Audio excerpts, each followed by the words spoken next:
ठाकुर जी राधा रानी का दान कर देते हैं ब्राह्मण को इस स्थान पे। एक बार आप दर्शन कर लीजिए, सुंदर देह कुंड के लिए जाता है। और ये प्रवेश द्वार पर एक और बोर्ड लगा हुआ है, श्री देह कुंड मंदिर तुलादान दर्शन परिक्रमा मार्ग। यहाँ के जो पुजारी जी हैं वो योगीराज विनोद, उनका नाम और नंबर भी लिखा हुआ है। चलिए जी, पवित्र मंदिर में हम प्रवेश करते हैं। यहाँ शिव जी का मंदिर है और ये देह बिहारी जी का। बोले वृंदावन बिहारी लाल की जय। तो महाराज जी ये गांव का नाम जो है, गांव का नाम ऊंचा गांव है। ललिता जी का जन्म स्थान है।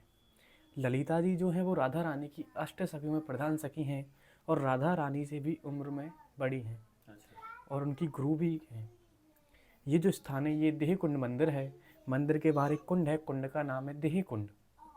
यहाँ की जो ठाकुर जी की कथा मिलती है वो इस प्रकार से है कि एक बार ठाकुर जी यहाँ पे यात्रा करते हुए आते हैं, क्योंकि ठाकुर जी को जाना होता है ब्रज को छोड़ के।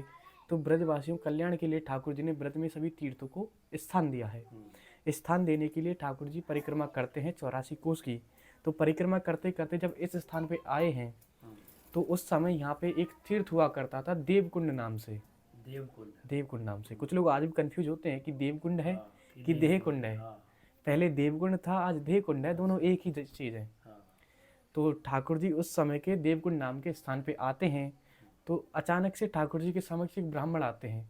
बोले मैं यहाँ का ब्राह्मण हूँ, तीर्थ का पुरोहित हूँ, आप मुझे दान दीजिए जिससे कि आपकी यात्रा सफल हो। ठाकुर जी मुस्कुरा जाते हैं, बोले मैं दुनिया की यात्रा सफल करूँ, लाला तुम मेरी से यात्रा सफल करो। तो जैसा ऐसा कहा तो ठाकुर जी बोले मैं आप ब्राह्मण हैं, मैं ब्राह्मण का मान रखूँगा, आप बताइए क्या चाहते हैं दान में। ब्राह्मण बोला लाला ऐसे नहीं, मैं रोज का भिखारी नहीं हूँ, आज मांग रहा हूँ देना होगा, तो कृपया करके पहले मुझे आप वचन दे दें कि जो मैं मांगू आप वो देंगे। तो ठाकुर जी को वचन दिया है ब्राह्मण, ठाकुर जी ने वचन दिया है ब्राह्मण को, वचन दिया है ब्राह्मण ने मांगा है कि जो भी संसार में आपको सबसे प्रिय हो आप उसका मुझे दान दीजिए। और ठाकुर जी को संसार में सबसे प्रिय क्या है? राधा रानी। राधा रानी। तो ठाकुर जी के बगल में राधा रानी खड़ी होती हैं। ठाकुर जी राधा रानी की तरफ अंगूठे से इशारा कर देते हैं, करुणा अंगुष्ठ मूल्य जीव दमनी पिसायणी। हे ब्राह्मण देवता, इनसे संसार में प्रिय और कोई नहीं। अब प्रिय राधा रानी को बता दिया, वचन ब्राह्मण को दे दिया कि जो आप मांगे मैं आपको दूंगा। तो ठाकुर जी राधा रानी का दान कर देते हैं ब्राह्मण को इस स्थान पे। अच्छा, राधा रानी का दान। राधा रानी का दान कर दिया। अच्छा। अब क्योंकि राधा और कृष्ण आत्मा एक है, शरीर दो हैं। शरीर का अर्थ होता है देह।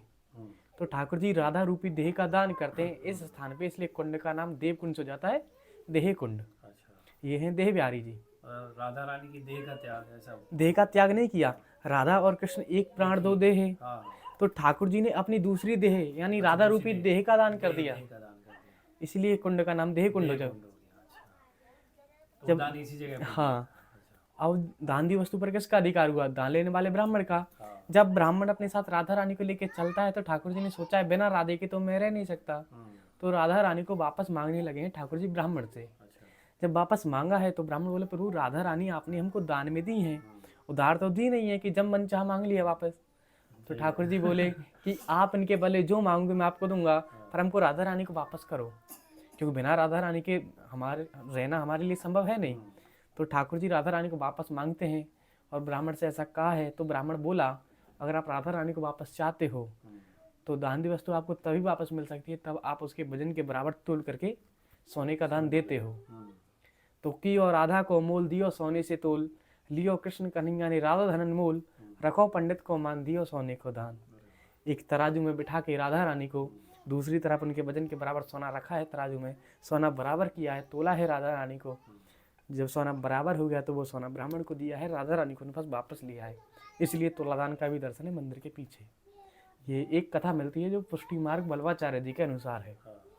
दूसरे हमारे महाप्रभु जी हैं, चैतन्य महाप्रभु जी, उनके अनुसार एक कथा ऐसी है कि गरीब ब्राह्मण होता है, बेटी की शादी करा नहीं पाता है, ठाकुर जी के पास गया है और धन की याचना की है।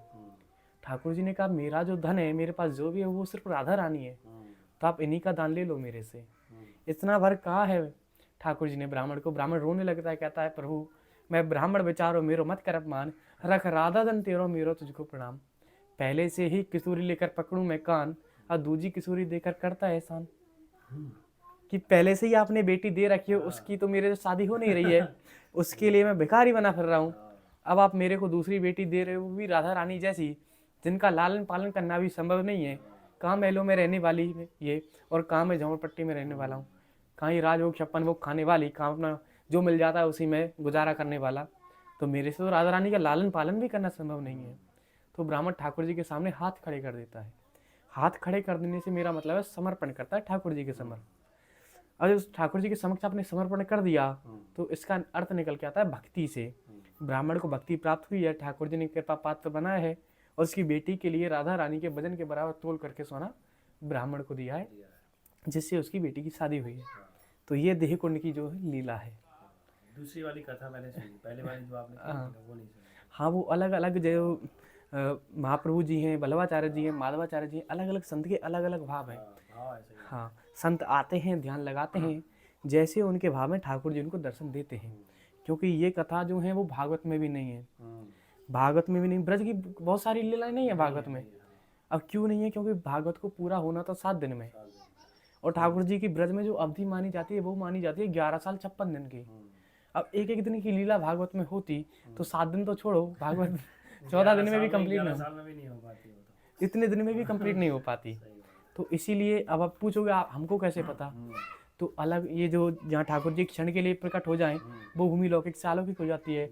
और जो यहाँ ठाकुर जी इतने साल रहे हैं ब्रज में, तो ये साधारण भूमि नहीं है। इन आंखों से देखोगे यहाँ गंदी नाले कीचड़ के अलावा कुछ नहीं दिखेगा। दृष्टि थोड़ा चेंज करोगे लौकिक से अलौकिक की तरफ, तो यहाँ के कण कण में, यहाँ के एटमॉस्फेयर में, यहाँ क्लाइमेट में वो ठाकुर जी की वो एनर्जी, वो ऑरा आज भी एब्जॉल्व है। ब्रज की हर एक कण में ठाकुर जी है, ठाकुर जी हैं। संत आते हैं, ध्यान लगाते हैं, और उनको फील होते हैं ठाकुर जी, अनुभव होते हैं, अनुभव हुआ है, और उनको जैसे उनके भाव में ठाकुर जी ने लीला के दर्शन दिए हैं। इसलिए यहाँ पे महाप्रभु जी की बैठकें हैं, बल्लभाचार्य जी की बैठक हैं, आप सुनते होंगे बैठक वगैरह हैं। तो इसीलिए है वो बैठकें हैं। उन्होंने पूरा ब्रज घूमा है, पूरे ब्रज को दोबारा से उन्होंने डिस्कवर किया है। एक टाइम पर ब्रज तो पूरा खो चुका था। एक और संत के भाव मिलते हैं, माधवाचार्य जी जो संत हैं उनके इस प्रकार से मिलते हैं। ये जो कुंड है सामने आप देखो, ये कुंड ये काफ़ी बड़ा होता है, लगभग 1 कोस का होता है। 1 कोस अराउंड होता है 3 किलोमीटर का। तो ठाकुर जी ने यहाँ पे धरा है केवट का रूप, मल्लाह, नौका चलाने वाले। तो राधा रानी और 8 सखियाँ गई हैं ठाकुर जी के पास, बोली हे कृष्ण आप हमें उस पार ले जाओ। तो ठाकुर जी बोले आइए बैठिए। ठाकुर जी उनको नाव में बिठाते हैं। अब हमारे और आपकी समझने वाली बात तो ये हो गई, एक किनारे से दूसरे किनारे ले जाना है। दूसरी बात क्या है कि हे कृष्ण आप हमें इस भवसागर रूप से पार करवाओ, इस नैया में बैठा के। तो ठाकुर जी बिठाते हैं, ले जाते हैं, और बीच कुंड में जाके नाव रोक दिए ठाकुर जी ने। अब जब नाव रोक दिए तो कहते हैं स्वामी जी आप मुझे किराया दो।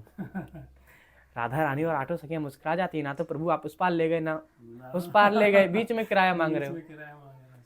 जब ज्यादा ही आग्रह करने लगे हैं ठाकुर जी, तो तन मन धन सर्वस्व कृष्ण अर्पणम, तन मन धन सब कुछ 8 सखियों और राधा रानी ने कन्हैया जी को इस स्थान पर अर्पण किया है। जो तन है वही शरीर, और शरीर ही देह है। देह का अर्पण कृष्ण को किया है, इसलिए कुंड का नाम हो जाता है देह कुंड। दूसरा है धन। उस समय धन हुआ करता था सोना, मुद्रा सोना हुआ करती थी उस समय, तो इसलिए यहाँ पे सोने का दान करने से देह दान करने का पुण्य प्राप्त होता है। मन है, आत्मा का परमात्मा से मिलन है, ये तीसरे संत के अनुसार भाव है। तो भाव कोई भी हो, स्थान है देह कुंड। तो ये यहाँ का अनंत भाव हो सकते हैं। हाँ, अनंत कल्प कथाएं होती है, अनंत भाव होते हैं, भाव के अनुसार कथा हो जाती है। कहने का तात्पर्य बस इतना ही है, जब उन संतों को ठाकुर जी के दर्शन हुए हैं, उन्होंने ध्यान लगाया है, तो आप और हम भी कर सकते हैं। ध्यान लगाइए, जैसे उन संतों के भाव उस प्रकार ठाकुर जी ने दर्शन दे, क्या पता आपको भी दर्शन मिल जाए ठाकुर जी के। तो देह का अभिमान हो जाए खत्म। अपने मान का इतना हनन कर दो कि हनुमान बन जाओ। सही है। बहुत सुंदर आपने प्रसंग सुनाया जी। और आपका परिचय है? जी, मेरा नाम कपिल है, कपिल उपाध्याय, और इसी गांव का रहने वाला हूँ मैं। और आप यहाँ जी। चलिए एक बार देव बिहारी सरकार की जय हो। श्री राधे। स्थान के जो दिव्य महात्म्य है और उसके श्रवण के पश्चात और भगवान के दर्शन के पश्चात हम देव बिहारी जी के मैंने दर्शन कराए थे नहीं मालूम, एक बार करा देता हूँ। मैंने तो कर लिए थे, वैसे आपके साथ बैकग्राउंड में तो दर्शन कर ही लिए थे, फिर भी एक बार आप दर्शन कर लीजिए सुंदर देव बिहारी सरकार के, श्री राधा रानी के, और मंदिर के बाकी जो स्थान है वो हम और आप मिलके दर्शन कर लेते हैं। श्री राधे।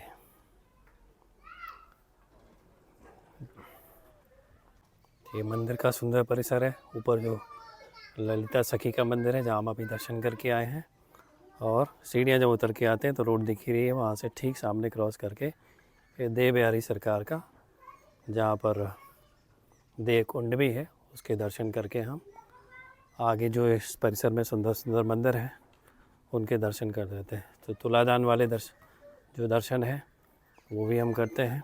जय हो श्री राधे। शिव जी का सुंदर सुंदर सा मंदिर है, इसके दर्शन के पश्चात हम तुलादान के दर्शन करके आते हैं। श्री राधे। जय हो। ये हनुमान जी है क्या? बालाजी महाराज, हाँ, यहाँ पे हनुमान जी भी विराजमान है।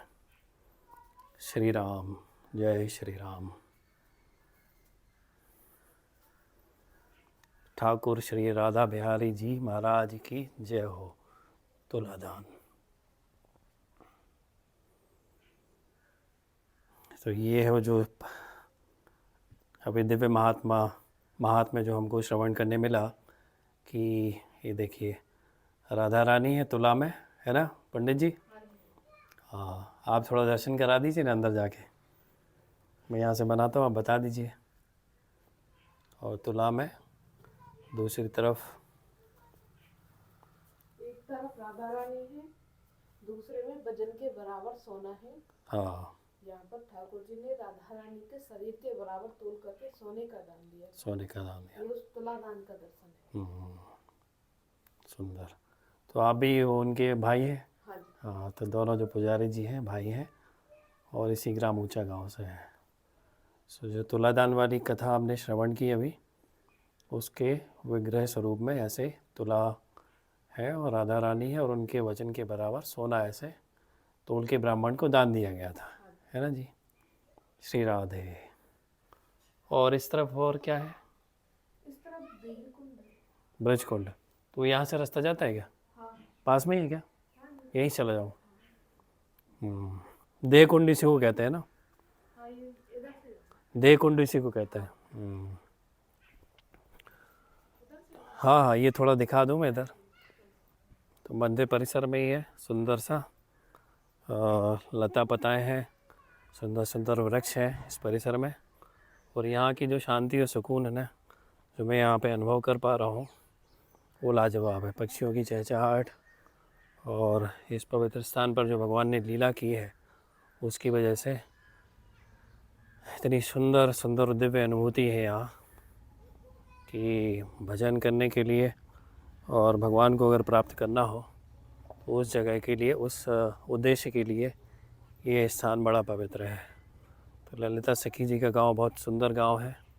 ब्रजवासी वैसे ही सुंदर है और ब्रज है ही सुंदर भगवान की लीलाओं की वजह से। तो यहाँ पर हम ये मंदिर परिसर से देह कुंड जो है उसके दर्शन के लिए चलते हैं। ऐसे ये रास्ता देह कुंड के लिए जाता है। तो कहाँ है देह कुंड? अच्छा, ये है क्या? ओके, लिखा हुआ है देह कुंड मंदिर। अच्छा, ये उसी मंदिर के लिए रास्ता गया है। और ये लक्ष्मी नारायण मंदिर, देह कुंड, श्री नारद कुटी, तुलादान दर्शन।